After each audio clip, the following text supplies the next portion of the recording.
be a brief overview of it. Not going to get into it in too much detail, but just kind of give you a little bit of information. I'd first like to start by reading you some quotes that will help paint a picture of what we're going to talk about today. These two first quotes are coming from individuals with Parkinson's. Sometimes my brain freezes up, kind of like my legs sometimes do. Finding the words I want to say is very hard, and my thoughts seem like they are blank. I wish that the doctor had told me that cognitive changes could be one of the results of my disease. My clinic visits have focused much more on the physical signs and symptoms. The few times cognition has been addressed, the comments have been very few or brief. The next two quotes are from caregivers. The most bothersome is attention, which we call chasing rabbits at our house. Early on, this manifested as flitting from task to task without completion. However, cognitive symptoms have started to affect communication, which in turn affects our relationship. My husband's frustration, in turn, sparks irritation in both of us. I sometimes wonder if the same is not occurring with friends, and they are too polite to tell me. And then lastly, my husband has lost his initiative in social situations. He listens but rarely contributes and may get confused in the conversation. I miss the social interactions we used to have with friends with little planning. So some of you might have experienced this or noticed it with your partners, and that's typically a lot of the comments that we hear from people is, what's going on? What is all this? So let's see if I can work this. Okay. So our objectives today are just to kind of give you a brief overview of the common cognitive or thinking skill deficits that one might incur with Parkinson's and dementia. And then we're going to also give you some strategies that you can use to train your brain to improve your cognition. So first we want to start with a very brief activity. Nothing you have to write down, you just need your fingers to count. So we're going to give you 30 seconds to a minute, and to yourself, I would like you to think of words that start with the letter P. And just count them to yourself how many you can get. All right, so go ahead and start saying the words to yourself that begin with the letter P.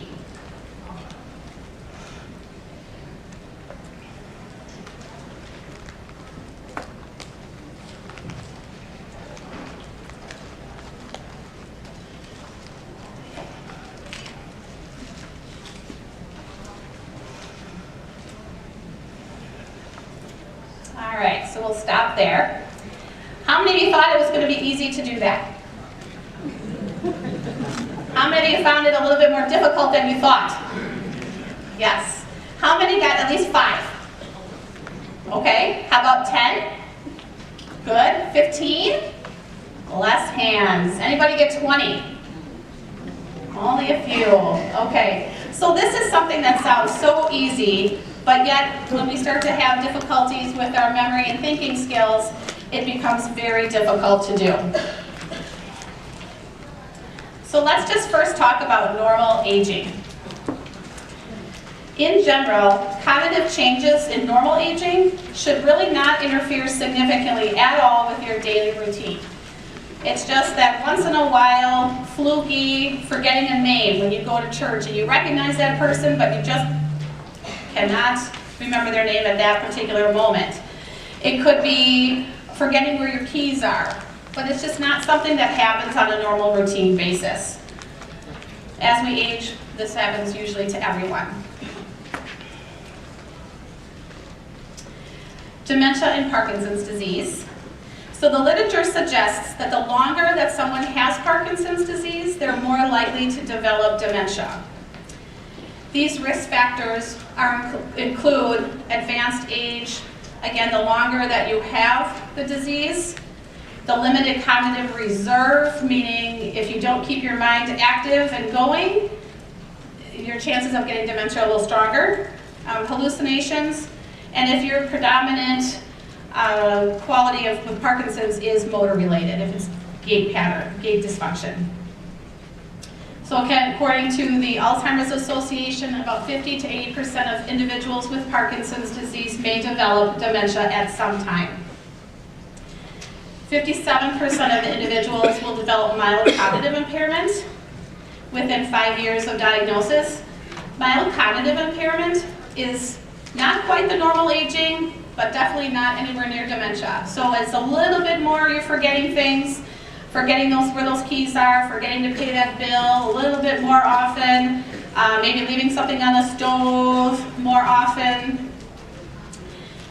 Mild cognitive impairment typically doesn't progress to dementia, and it actually sometimes can actually revert back to normal. Sometimes when we get very sick or we have medication changes, we can have adverse reactions to that, and therefore when those things are cleared up, then your cognition can return back to normal. There are medications that can be used to help with cognitive decline, but the evidence related to cognition in Parkinson's is limited. And there are other options that we feel are a little bit more beneficial, and that's what we're here today to talk to you about. And Jamie's going to talk about that shortly. So what are those common cognitive deficits or difficulties that you might see in Parkinson's? And when I say cognitive, I do flip back and forth with thinking skills and memory. They're grouped together. So attention is your ability to focus on one task while other things are going on in the room and around you. So for instance, cooking dinner on the stove, maintaining your focus not to burn it, but then the TV's on and the news and some great news story came on and you turn your attention to that, and next thing you know, you're smelling some burning eggs or meat in the frying pan. So you can't do both at the same time. Processing speed. This is the time that it takes for you to think through a task and then execute it or complete the task. I like to bring up driving with this one.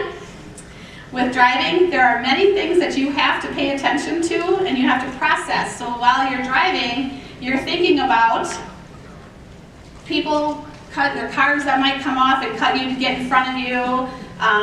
There's pedestrians trying to get across the road. You got to keep thinking about, I got to look at my speed, make sure I'm not going too fast or too slow, and making sure that you can think and then respond quickly with motor movement to stop on a dime if a child's ball comes into the road. So when we have cognitive difficulties, that whole process within our brain of thinking starts to slow down, and it's much more difficult to make those reactions. Executive functioning is just being able to plan and organize and then execute activities. And again, this is also multitasking, problem solving. If you run into an error, can you figure it out, what you have to do? This one, my example for this one is if you use a walker, that you have to go to the bathroom, and you're going to get up and you're going to walk to the bathroom without your walker, even though you know you should use your walker and you've fallen in the past. But you can't remember or can't think that you should really use your walker to get there. Memory, I don't know that I probably don't need to give too much of an explanation for that. Working memory is something that we really try to hone in on a lot because it's very much needs repetition for it to stick to your long-term memory. So that's why if you're especially if you're in therapy, we do repetitive stand up, sit down, stand up, sit down. We're always giving you cues to make sure that you're following through because that's how it's going to stick into your long-term memory. Language typically refers to word-finding difficulties, is probably the one that you most recognize. You probably know what that word is you want to say. It's on the tip of your tongue, you just can't get it out. And then the other part of language would be that soft hypophonic voice that you can get.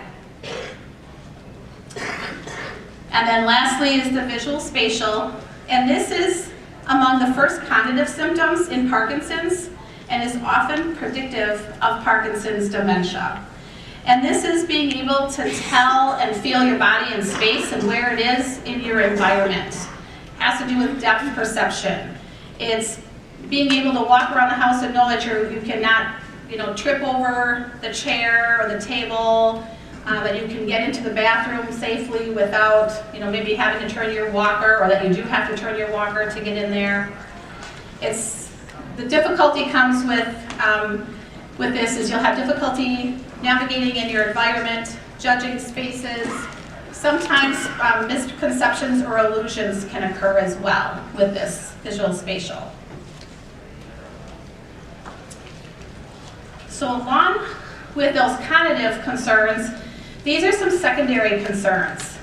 And there are many factors that contribute to a decline in cognition.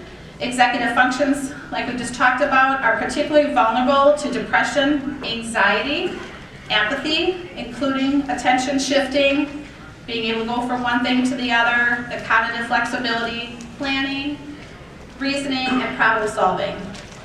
So cognition can affect all of these, and these in turn can affect cognition. One of the studies that I read, one doctor stated that these symptoms can exacerbate the motor symptoms, can make them worse. They can interfere with cognition and even increase the risk of dementia. With depression, there's lots of numbers in the studies, in the literature, that estimates the prevalence between anywhere from 7% of individuals up to 90%, but because everyone's watching you and they're wanting to see what's going to happen. Are you going to spill food? Are you going to drop the cup? So then we start not going out and doing these things. We start to get sad and we're going to get depressed because we're not enjoying those things that we like to do and the people that we like to see. So it's definitely going to raise up that depression, that social isolation and anxiety. Fatigue and sleep kind of go back and forth with each other as well. It takes a lot to do what you have to do if you have Parkinson's. A lot more energy to get up and out of a chair, to walk, to get dressed, which then leads to fatigue, which then leads to not doing those things as often as you used to do, which then leads to, again, the depression and social isolation, because then you're not getting dressed to get out. And if your sleep is disrupted, then you're going to be tired and not going to do those things. So again, they're all very interrelated with each other. Medications can be used to treat these symptoms, though the literature really points to things like psychotherapy, mindfulness, meditation, and exercise, that they're going to be more effective than medications, and they actually have obviously less negative adverse reaction or effects. And a recent review concluded that aerobic exercise and strength training represented adjunct treatments can improve mood, sleep, and cognition in Parkinson's. So we've briefly discussed these different components that are affected by Parkinson's disease and dementia. And so now what are the strategies that you can use to help improve these functions? So Jamie's going to talk about these different things.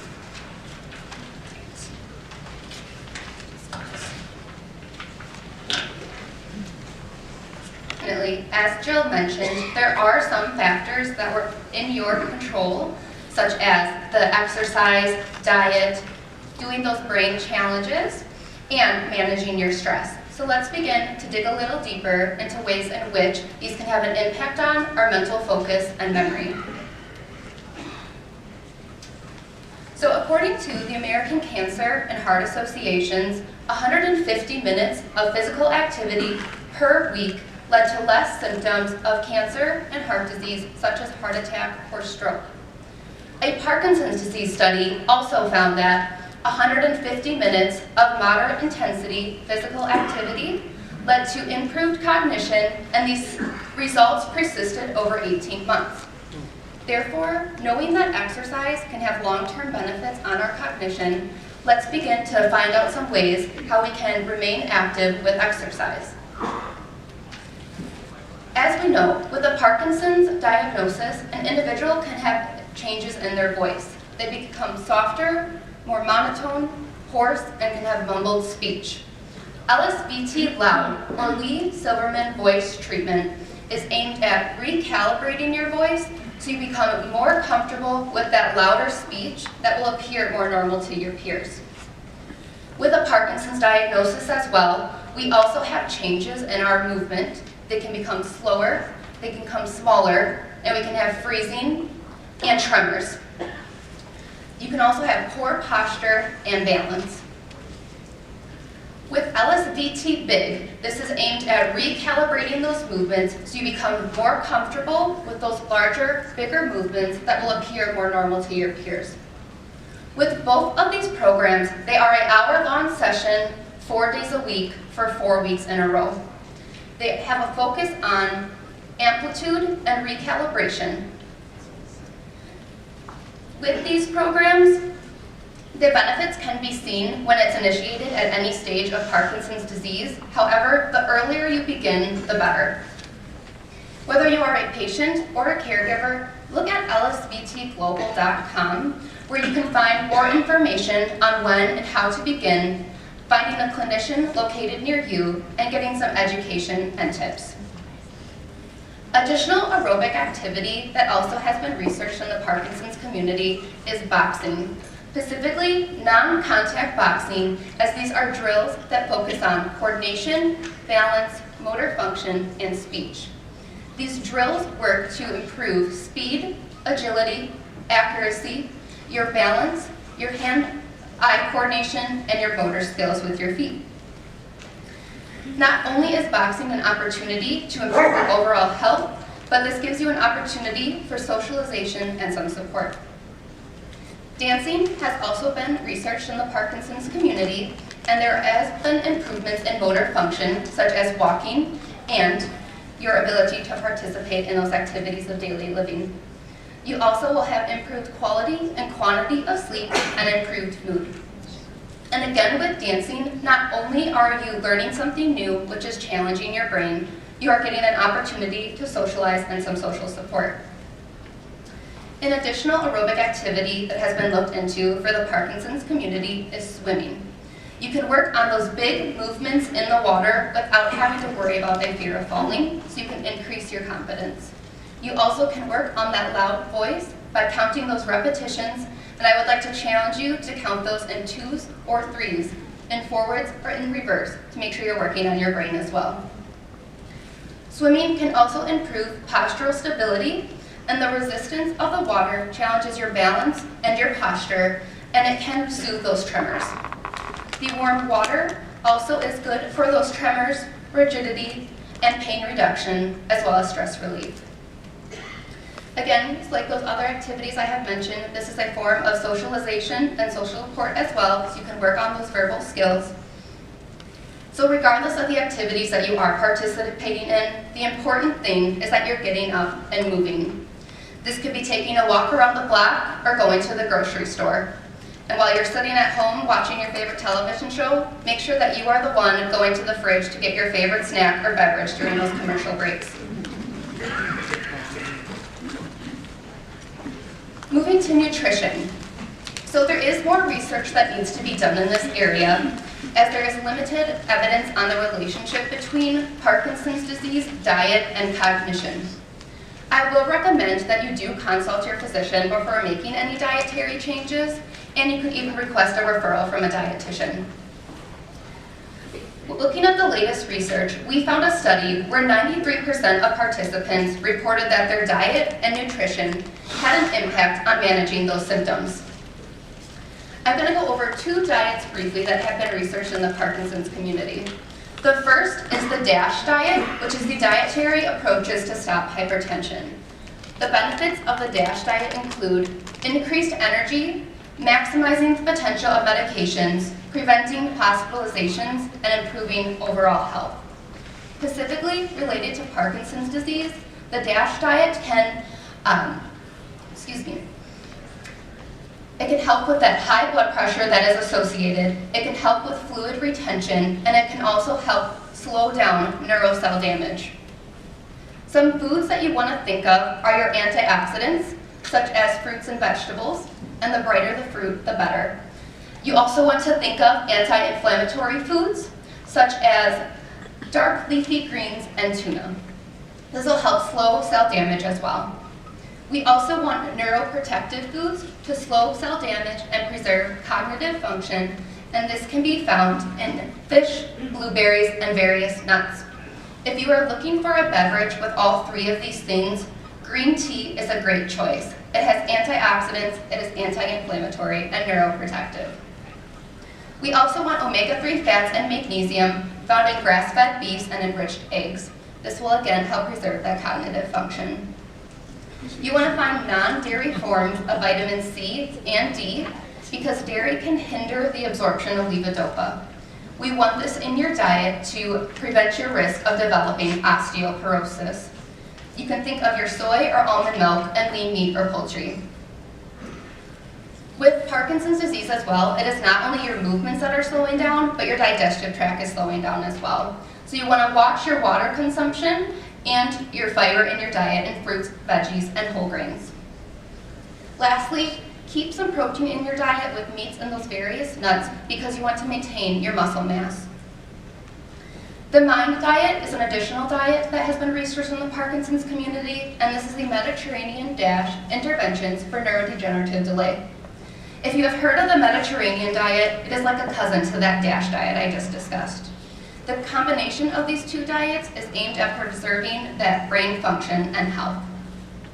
The MIND diet has a focus on berries and those dark leafy greens like spinach and kale, and other vegetables are good, as well as whole grains, olive oils, and those various nuts.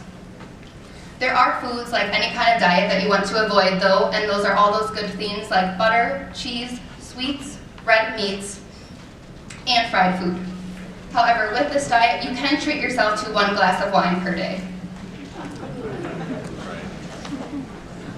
So again, moving to some of those cognitive interventions, I want to remind you that if you don't use it, you're going to lose it. So for cognitive retraining or brain exercises and the ability to improve our cognition with practice over time. We know that there's great reviews for programs like Luminosity. However, again, there is no distinct evidence that shows changes in cognition with these programs. Looking on the bright side of things though, there's no harm in trying these non-pharmacological approaches, especially in the early stages of diagnosis. Looking at the latest research, experts have found that physical activity, blood pressure management, and those cognitive activities have positive results and encouraging recommendations. To challenge your brain at home, I'll have you think of those things like word searches, crossword puzzles, sudokus, reading a book or the newspaper. You also could go online and find brain challenges on the computer or use your smartphone device. There also could be programs within your community. For example, Aurora has a program called Living with Dementia, where you'll work with a speech and occupational therapist. Speech has an emphasis on your memory, reasoning, problem solving, that language, and those socialization skills. While occupational therapy will focus on your motor function, your vision, your participation in daily activities, and your safety within your home and while driving. With stress, unfortunately, this can manifest as cognitive changes. You can become preoccupied, disoriented, forgetful, and confused. You will have difficulty problem solving, planning, and concentrating, as well as paying attention. Stress can lead to decreased initiative, decreased participation in those activities, anger, irritability, and depression. So to eliminate stress in your life, I want you to plan ahead. If you have to leave the house on time, make sure you're giving yourself enough time to get out the door. If you're rushing, you're just increasing your risk for a fall. You also want to plan and prioritize and not rush everything into one day. You want to find a relaxing environment for yourself, whether this is your favorite space. You can have some calming music. You could get some aromatherapy going and have some natural or dim lighting depending on your preference. You also want to clean these spaces and declutter them. And make sure you spend some time disconnecting from that cell phone. For socialization, although I know at times it'll be easier to avoid going out, I want to remind you of the negative consequences of isolating yourself. You're going to exacerbate your symptoms, You will be at an increased risk for developing additional health problems. You will experience increased risk of depression, decreased quality of life, and you will accelerate cognitive decline. Instead, I want you to take the approach of educating your family and friends so they have a better understanding. Do your research if you are going into an unfamiliar social environment so you can plan ahead for complications that could arise, like if there's 30 flights of stairs that you would have to climb. With your friends and family, this is a great support system, and maybe get them involved in your treatment, whether that's an exercise course or attending a support group. The Wisconsin Parkinson's Association has support groups and exercise programs throughout the state of Wisconsin that focus on things that we have discussed today, like those LSVT graduate courses, dancing, boxing, aquatic exercise, yoga, or singing. If you're looking for more of an individual activity, you could look into meditation with breathing exercises and guided imagery with free resources provided online or on your smartphone device. And although it is easier said than done, try to remain positive and learn to laugh at yourself and keep your sense of humor. As I have briefly touched on, there are a lot of smartphones applications out there for exercises, brain challenges, medication management, and tracking your progress. And the nice thing is, a lot of these can be individualized to your needs. So I will let you further explore this on your own as a handout has been provided for you. So overall, just taking all of those things that I had mentioned, exercise, brain challenges, reducing stress, and diet, these are all things that are in your hands to control to help you keep a focused brain. Now Jill is going to take over with some additional tips. Okay, so just a couple slides to finish up. We want to make sure that we give some tips to the caregivers for if you do have a loved one with dementia. And as dementia progresses, the fact and fantasy can become confused, and behavior changes can be particularly hard for caregivers. The person with Parkinson's may become disoriented and unable to be left alone. They may show signs of agitation, delusions, mood, behaviors, and increased impulsivity, meaning they do very quick movements. In addition to helping a person with Parkinson's, adopting strategies to help manage dementia can alleviate caregiver stress. Basically, we want you to try to remain calm, so that it's very hard to do sometimes, depending on the activity that you're trying to work on with them. Stick to a routine is really important. Keep it structured, pretty much doing the same thing every day, perhaps having a visual schedule out there on the refrigerator or at their favorite chair so they know when breakfast is, when they should be doing some exercise, when they might be going to the swim group or to a support group. The other thing I like to mention is to make sure that as caregivers that you take care of yourself. It's so important, and we, as a mom, I can say that a lot of women in the room can probably attest to this, that we take care of everybody else before we take care of ourselves. And we do that even as everybody ages. You won't be able to take care of your loved one if you yourself are sick. And so we want to make sure that you find time to get out of the house. Work with organizations like the Alzheimer's Association, who has links to a lot of wonderful support systems. Ask your family to come in, the daycares, just so that you can get time for yourself. And just as important as nutrition is for individuals with Parkinson's, it's also important for you as well. So eating well, getting to the spa, getting outside even just for a half hour to read a book or take a walk, it's very important. And then lastly, where do you go from here? So again, going back to those initial comments that I had said from individuals with Parkinson's, is they say that there's not a lot of talk with the doctor. If you're thinking that you have some cognitive impairments, the deficits that you're seeing, please, I encourage you to reach out to the doctors. Neuropsychological testing is something that usually takes place a lot of times in the beginning, just to see where or what exactly is going on with the cognition, what's causing it, and then sometimes yearly testing is done to see if it's progressing. Again, Jamie was talking about you can get occupational or speech therapy. We do have the Living Well with dementia at Sinai. We also have it at West Dallas, and we are rolling it out to other sites within the Aurora system, so hopefully you'll be able to find one that's close to you. And again, as we've been really trying to express and push, is remaining active and engaged, and then reaching out to those support groups that you have to you, available to you. So, and with that, we thank you for having us today. My question is, I'm interested in boxing in the Milwaukee area, so if anybody connected to that could contact me. Before you leave, he's asking about boxing in the Milwaukee area. Before you leave, you all met Lori when you came in? Lori is our Director of Group Engagement. She works with all the support and exercise groups in the area. Talk to her, she will give you a list of, or get your contact information and send you a list of support groups and exercise, Rock City boxing in the area. That was easy. Yeah. You didn't even move your lips when I talked. That's the way I like it. There's a question. Go ahead. Okay, 2 questions. You said 150 minutes of exercise. Is that per day or per week?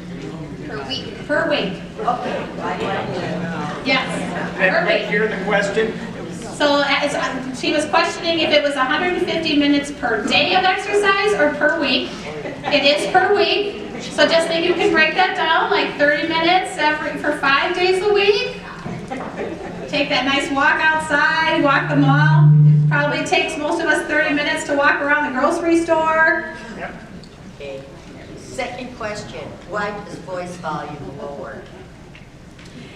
What makes the voice go lower with Parkinson's? A lot of times it's a combination of things, but like your muscles, it's a muscular thing that you need to be able to talk.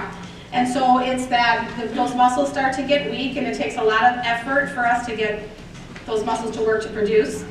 And then there's my memory, forgot my second point on why the voice gets low.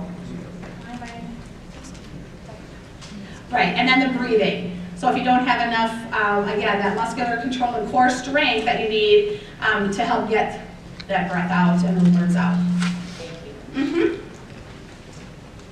We'll go to the close table and first go there. Would you say more about the dairy connection? I didn't get that. And should we avoid all dairy, ice cream and everything? Articles that I'm Be reading, careful what you say. I kind of want to avoid all dairy. The question was with the dairy, within the vitamin C and D, and what I was reading is that dairy can hinder your levodopa absorption, but if you want dairy, they just recommended that you have some time in between the medication and the dairy consumption. Question right there. You listed a lot of these smartphone applications, and my dad is not as able to use a smartphone. I mean, he can use an iPad, but can you recommend which ones of these you guys think are the best ones so that I can narrow them down for him to try? Can you guys repeat? The question is, Sure. which of the apps listed are recommended? Actually, we gave you all of our recommended ones. So it's going to be a matter of, just trying them to see what works best for you.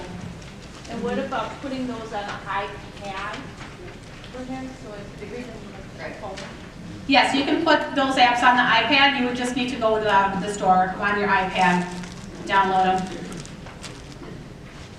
Yes.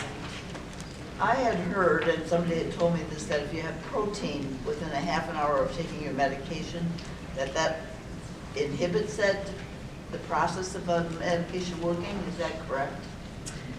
That I would have to ask you to talk to your doctor. She's asking about the protein. Oh, Sarah may have something. The research about that is that your GI tract has so much work to absorb the protein that it can't do the job to absorb the medication. So when you are taking your medication, you want to absorb dairy and protein within a half an hour of taking your medication so that you can get that full absorption in your GI tract, which is where all of our medications are absorbed. Thank you. Yep. Okay, don't face that way, tell them that. Sorry. So when you are taking your medication, you want to absorb taking protein and dairy at the same time. Your GI tract has to work so hard to absorb nutrients from protein that it will prioritize that over absorbing your medication.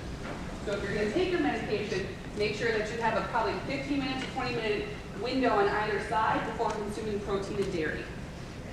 Does that include nuts or more just your red meat and I can't speak to nuts. I can only speak to heavy protein-based and dairy-based options. So don't eat a steak and drink milk when you get your meds. Well, there goes my 2 cents, right? Other questions? We have no idea who that woman is, so